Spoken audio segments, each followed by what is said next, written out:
कक्षा 3 की ऑनलाइन कक्षा में आपका स्वागत है। जैसे कि मैं आपको कक्षा 3 में अंग्रेजी और गणित विषय का अध्ययन करा रहा हूँ। गणित के अंदर कल हमने मुद्रा से संबंधित सवालों को हल करने का अभ्यास किया था। आज हम रुपये और पैसे की जोड़ को करने का अभ्यास करेंगे। तो कल मैंने आपको बताया था कि 1 रुपये के अंदर 100 पैसे होते हैं।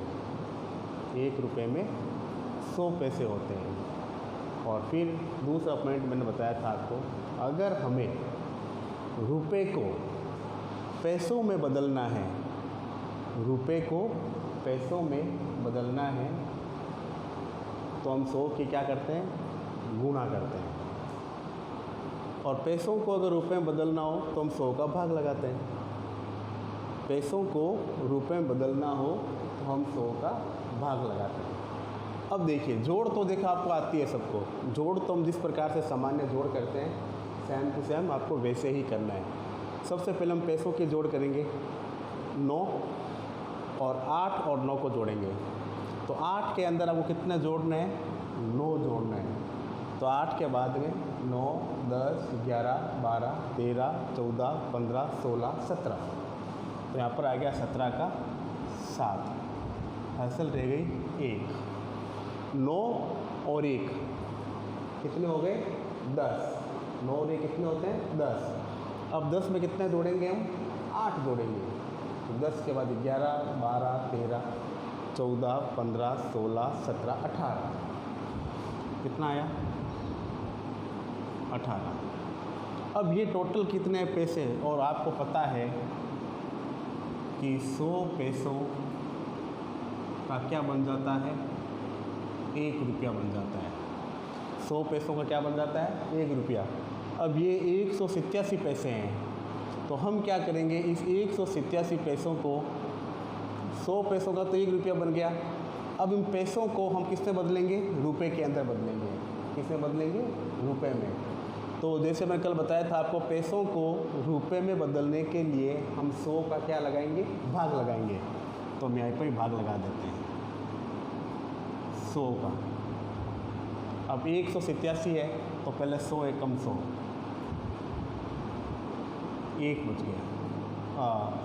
एक बार गया, घटाएंगे तो 7 और ये 8। अब ये जो हमारा भागफल में आया आंसर, ये तो हो गया 1 रुपया। और हमारे जो शेष फल में जो बचा है वो हो गया पैसे। क्या हो गया, पैसे। अब ये जो रुपए दे रखे हैं इसकी जोड़ करेंगे। देखिए 8 में हमें कितना जोड़ना है, 6 जोड़ना है। 8 के बाद में 9, 10, 11, 12, 13, 14। तो 14 का 4, हासिल रह गई 1। अब 9 में कितना जोड़ेंगे, 1। तो 9 और 1 10। 10 में कितने जोड़ेंगे, 2। 10 के बाद 11 और 12 और हासिल रह गई 1। फिर 3 और 1 4। 4 में कितने जोड़ेंगे, 4। 4 के बाद 5, 6, 7, 8। अब देखिए यहाँ पर 1 रुपया बना हुआ है हमारा। इस 1 रुपये को हम इस रुपये के अंदर जोड़ देंगे। तो प्लस 1। तो 4, 1, 5, 2, 8। ये हो गए हमारे रुपए। तो हमारा जो आंसर आया वो है 825 रुपये 87 पैसे। और ये हमारा आंसर। यानी इस प्रकार से आपको रुपए और पैसों की जोड़ को हल करना है।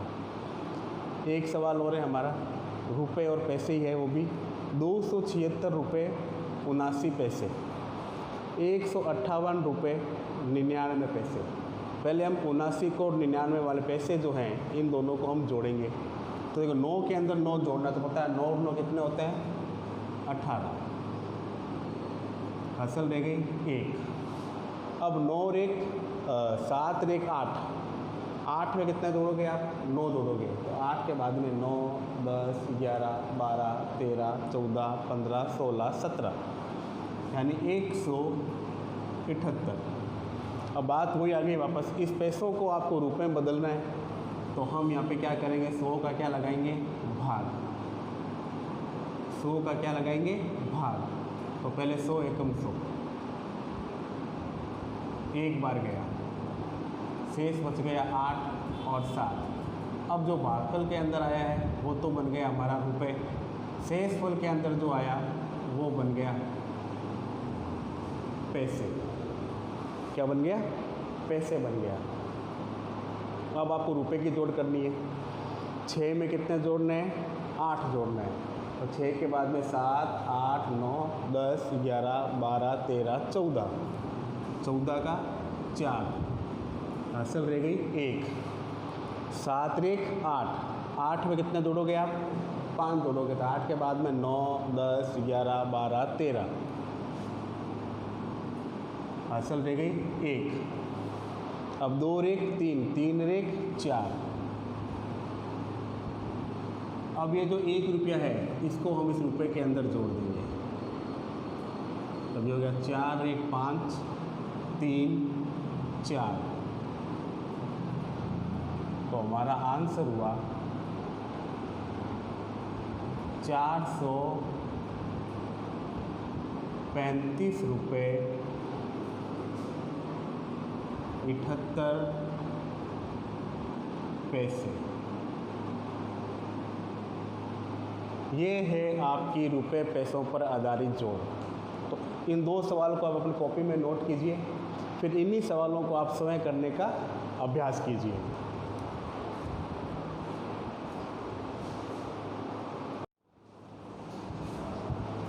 अब हम इंग्लिश विषय का अध्ययन करेंगे। अंग्रेजी में मैंने आपको ए, एन और द का प्रयोग समझाया था। आज हम 8 फिलअप लिखे हैं मैंने। Fill in the blanks with suitable article. अब इसके अंदर फिलअप के अंदर आपको सूटेबल जो आर्टिकल है जो आना चाहिए वो आपको यहाँ पे फिलअप करना है। तो सेंटेंस को ध्यान से पढ़ना है और समझना है। ठीक है, पहला सेंटेंस है डू नॉट मेक नॉइस, यानी शोर मत कीजिए। अब नॉइज का अर्थ क्या होता है, शोर। क्या होता है, आवाज़ करना। तो यहाँ कर देखिए आगे क्या आया हुआ है, नॉइज से पहले ब्लैंक्स दे रखा है और इसका मीनिंग का पहला अक्षर क्या है, एन। क्या है, एन। एन क्या होता है, कंसोनेंट होता है। क्या होता है, व्यंजन। और उनसे पहले कोई व्यंजन का वर्ड हो यानी कंसोनेंट हो तो उससे पहले हम किसका प्रयोग करते हैं, ए का करते हैं। तो do not make a noise, शोर मत कीजिए। फिर it is 9:45 bye my watch, bye my watch, यानी मेरे घड़ी में 10:15 हुए हैं। तो द क्वार्टर से पहले फिलअप दे रखा है, इसका पहला मीनिंग क्या है, क्यू। और ये क्यू भी क्या है, कंसोनेंट है। क्या है, कंसोनेंट है। यानी ये 5 मीनिंग आपको वर्ड ध्यान रखने हैं। ए, ई, आई, ओ, यू, ये कहलाते हैं वोवल्स। अगर किसी मीनिंग का पहला इन 5 में से कोई एक है तब तो आपको भरना है एन, और नहीं है तो आपको क्या भरना है, ए। तो यहाँ पर क्यू दे रखा है तो क्यू से पहले क्या आ जाएगा, ए। फिर देखिए इस सेंटेंस में 2 है fill up. Donkey is dash beast of burden. Burden मतलब क्या होता है, भार। यानी गधे अपने से दुगने भार को भी उठा सकता है, यानी उतना सहन वो कर सकता है। तो यहाँ पर देखिए डंकी है तो डंकी जानवर है, तो जानवर के लिए किसका प्रयोग होगा, द का। किसका होगा, द का। The donkey is beast of burden, तो यहाँ पर भी होगा द बीस्ट ऑफ बर्डन। फिर सनराइज इन द ईस्ट। अब मैंने आपको कल पॉइंट लिखाया तो बताया था मैंने आपको, प्रकृति की जो देन है जो यहाँ ऐसे कोई भी एक है, जैसे मून हो गया, सन हो गया, अर्थ हो गया, स्काई हो गया, इन सबसे पहले द का प्रयोग होता है। तो यहाँ पर सन आया हुआ है तो सन से पहले द का प्रयोग, द सन राइज इन। अब देखिए ईस्ट क्या होती है, दिशा, और दिशाओं से पहले भी किसका प्रयोग होता है, द का प्रयोग होता है। तो the sun rise in the east. फिर I am living by, dash Shatabdi express. अब देखिए ट्रेन का नाम आ गया यहाँ पे शताब्दी एक्सप्रेस, और आपको बताया था मैंने कि जब ट्रेन का नाम हो तो उससे पहले भी द का प्रयोग किया जाता है। तो शताब्दी एक्सप्रेस से पहले हम क्या लगा देंगे, द। तो सेंटेंस बन गया I am living by the Shatabdi express. Cloth is sold by metre. अब देखिए मीटर मापने का तरीका है। कपड़े को अपन जो नापते हैं तो किस में नापते हैं, मीटर में ही मापा जाता है। तो मीटर हो, मापने की इकाई हो, तो उससे पहले भी द का प्रयोग किया जाता है। तो cloth is sold by the metre.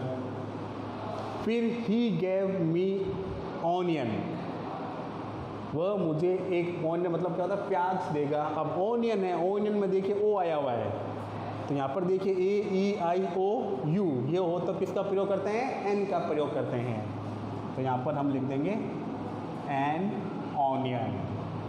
और लास्ट है ही इज ऑनेस्ट मैन। अब देखिए यहाँ पे मीनिंग तो एच से शुरू हो रहा है, लेकिन इसकी जो ध्वनि है वो एच से शुरू नहीं होती, ओ से शुरू होती है। इसको हॉनेस्ट नहीं बोलते, क्या बोलते हैं, ऑनेस्ट बोलते हैं। ही इज ऑनेस्ट मैन, यानी वह आदमी क्या है, ईमानदार है। तो ऑनेस्ट है, ओ आ रहा है, तो यहाँ पर एन का प्रयोग। मैंने कल भी आप किसी प्रकार के 10 वाक्य कराए थे सेंटेंस, आज मैंने 8 कराए हैं। कल वाले आज वाले मिला के इन सबको आप अच्छी तरह से पढ़िए, समझिए, और जो मैंने नियम लिखाया था आपको ए और एन और द का, उनको पढ़िए, और फिर आप बाद में इन सबको उतार के और फिर स्वयं बिना देखे इनको भरने का अभ्यास कीजिए। धन्यवाद।